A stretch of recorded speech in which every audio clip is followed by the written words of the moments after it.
Assalamualaikum warahmatullahi wabarakatuh. Selamat pagi, selamat siang, selamat sore, dan selamat malam. Apa kabar para insan mereka belajar? Semoga tetap dalam keadaan sehat, tetap semangat, dan insya Allah tetap barokah. Hari ini bersama Kang Irfan dalam Ngawangkong dari Labuan Bajo, Nusa Tenggara Timur. Sebagaimana para insan mereka belajar ketahui bahwa Labuan Bajo ini adalah salah satu destinasi pariwisata andalan negeri kita, di mana Labuan Bajo memiliki fenomena alam yang sangat menarik, salah satunya Pulau Komodo. Tapi para insan mereka belajar harus mengetahui bukan hanya Pulau Komodo yang ada di sini. Banyak sekali destinasi pariwisata, terutama hobi saya. Bisa bersepeda, hiking, atau jogging. Nah, nanti beberapa hari ini, sambil kita berkegiatan formal dalam rangka mengembangkan terus infrastruktur transportasi, kita sempatkan mengeksplor olahraga-olahraga ringan tersebut. Cara insan mereka belajar, sebelum kita lanjutkan ngawangkong tentang transportasi, tidak ada salahnya kita mengenalkan kembali tentang Labuan Bajo yang selama ini dikenal sebagai sepetak surga yang terletak di Indonesia Timur. Labuan Bajo merupakan sebuah surga tersembunyi yang ada di Indonesia bagian timur.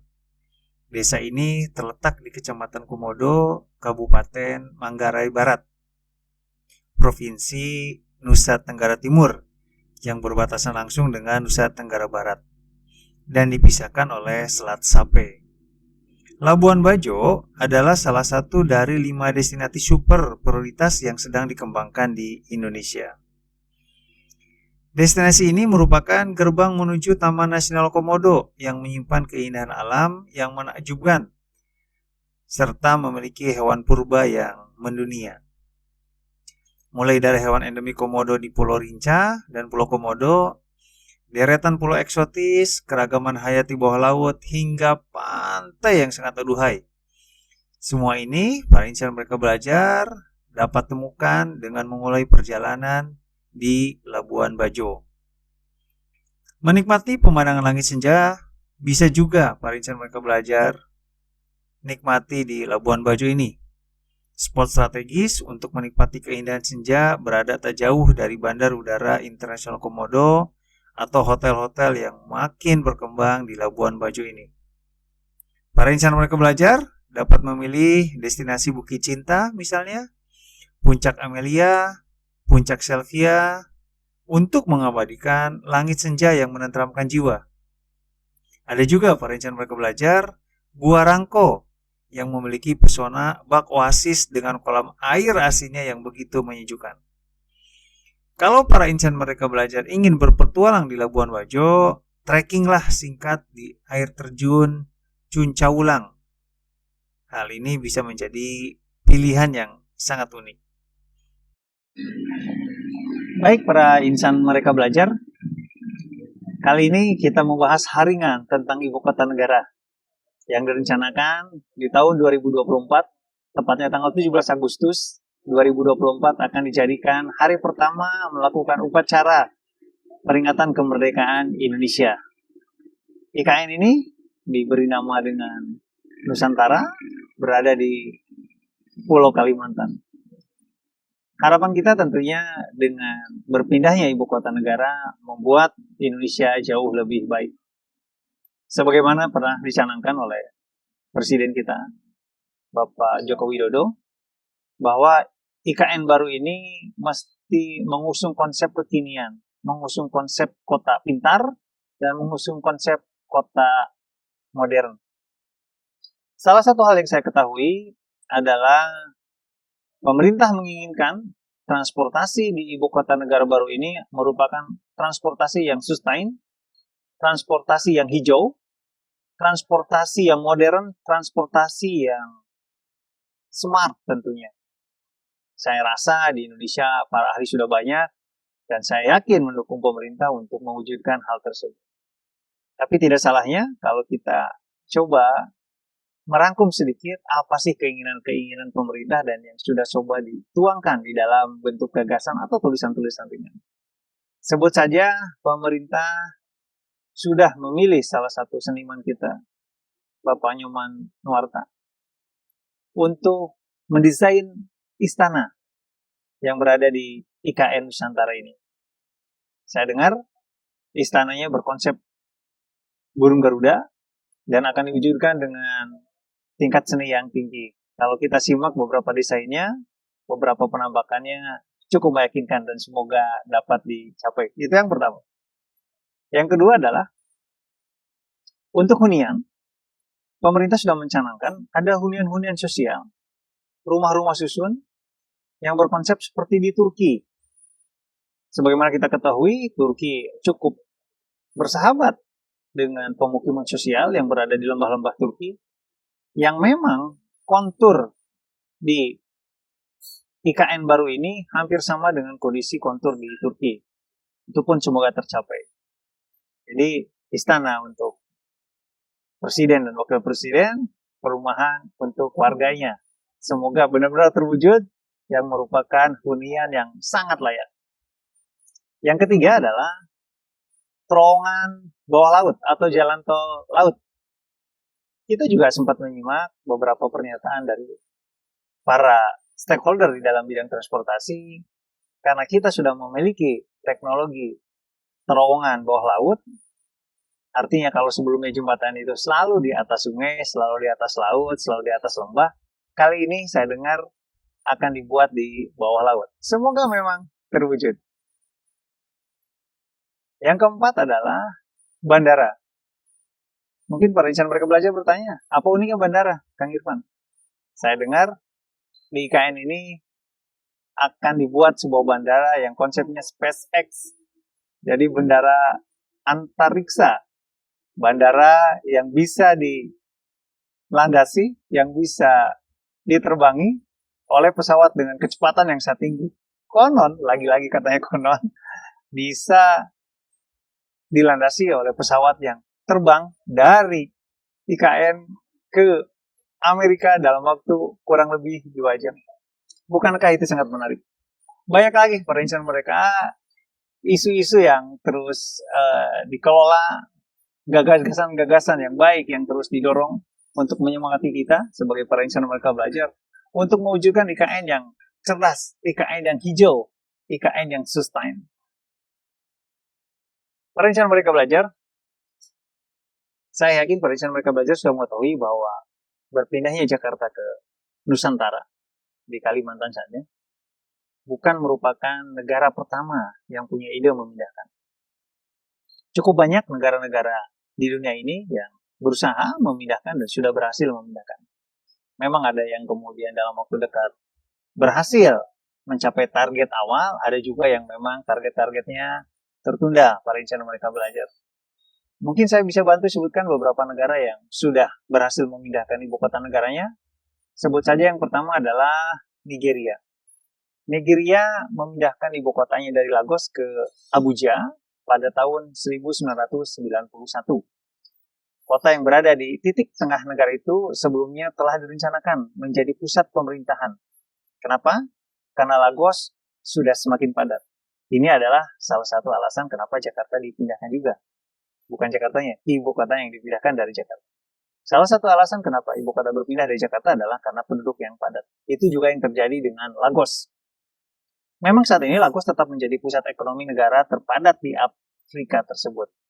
Artinya, harapan para warga Jakarta untuk tetap menjadikan Jakarta ini pusat ekonomi rasanya akan terwujud. Walaupun kayaknya pindah, Jakarta akan tetap menjadi pusat kegiatan ekonomi Indonesia. Yang kedua adalah negara Pakistan. Pakistan bahkan sudah memindahkan jauh hari sebelumnya, yaitu tahun 61. Ya. Berarti kan sekitar 60 tahun yang lalu.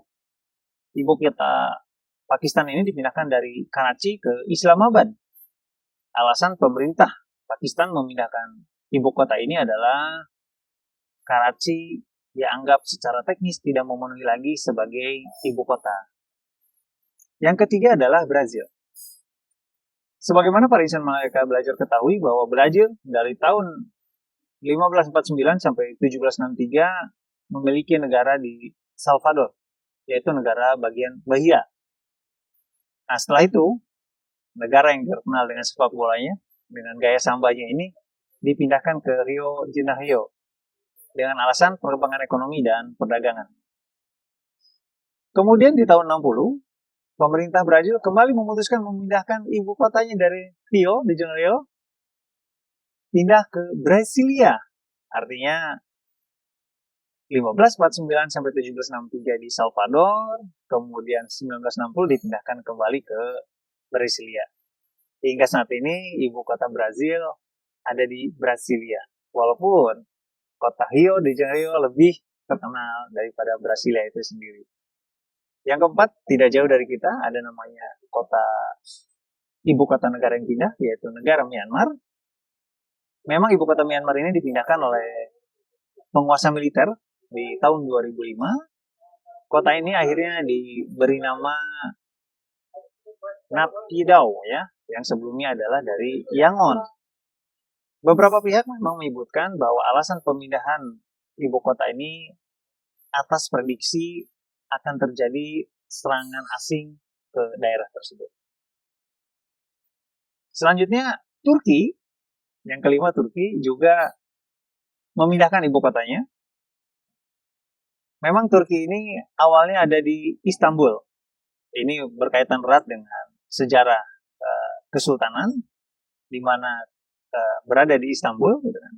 Kemudian dengan alasan teknis, kemudian dipindah ke Ankara. Ankara ini sedikit berbeda lokasinya. Kalau Istanbul ada di wilayah Eropa, kalau Ankara berada di daratan Asia. Nah, pemindahan Istanbul ke Ankara ini dilakukan di 1923. Hal ini didasari oleh penguasaan negara Prancis, Inggris, Rusia yang pada masa itu menguasai Istanbul. Ada beberapa pertimbangan politik saat itu yang dilakukan oleh para pendiri negara Turki untuk kemudian pindah ke Ankara. Dan sampai hari ini ibu kotanya tetap di Ankara. Yang keenam adalah Malaysia. Barangkali para insan mereka belajar mengetahui bahwa Malaysia sebenarnya secara resmi tidak memindahkan ibu kotanya. Sama-sama tetap ada di Kuala Lumpur. Namun negeri jiran ini memutuskan memindahkan pusat pemerintahan yang sebelumnya ada di jantung kota Kuala Lumpur, kemudian bergerak 25 km keluar dari Kuala Lumpur yang diberi nama dengan Putrajaya. Langkah ini diambil di tahun 1995 dan kemudian berhasil memindahkan seluruh kegiatan kenegaraannya di tahun 1999. Tentunya pemerintah Malaysia memiliki alasan. Apa alasannya? Karena memang Kuala Lumpur semakin hari semakin macet dan mulai tidak nyaman ditempati untuk aktivitas pemerintahan Malaysia itu sendiri. Yang ketujuh adalah Kazakhstan. Kazakhstan ini memindahkan ibu kotanya dari Almaty ke Astana pada tahun 1997. Hal ini diakibatkan kepadatan Almaty yang juga berfungsi sebagai pusat perdagangan di negara Asia Tengah tersebut. Nah, Almaty ini kemudian ditinggalkan menuju Astana. Di tahun 2019, Presiden negara Kazakhstan merubah nama Astana menjadi nama dia sendiri. Makanya sekarang mungkin para insan mereka belajar mengetahui bahwa ibu kota Kazakhstan namanya Nur Sultan. Nur Sultan ini adalah nama dari Presiden Kazakhstan yang bernama lengkap Nur Sultan Nazarbayev. Nah, inilah yang disinggung-singgung oleh salah satu politikus kita untuk memberikan nama ibu kota kita bukan dengan Nusantara. Tapi ya tentu itu tidak dibahas di dalam urusan teknis. Itu para insan mereka belajar. Jadi kita tidak sendirian di dalam memindahkan ibu kota. Yang penting buat kita adalah yuk nanti kita diskusikan bagaimana ibu kota negara Indonesia ini pindah ke tempat baru. Bukan hanya pindah, tapi kita mesti menanamkan konsep-konsep kekinian terutama di dalam ilmu transportasi. Saya akan membuat beberapa seri selama di Labuan Bajo ini. Apa sih yang sebenarnya menjadi impian kita di saat kita memiliki ibu kota negara baru? Kita akan bahas bagaimana public transport yang memang menjadi backbone pergerakan warga negara Indonesia di ibu kota baru. Kemudian bagaimana kita mewujudkan sarana infrastruktur transportasi yang kekinian, yang sustain, dan green tentunya. Baik, para insan Merdeka Belajar, untuk sore ini cukup sekian dulu. Terima kasih. Assalamualaikum warahmatullahi wabarakatuh.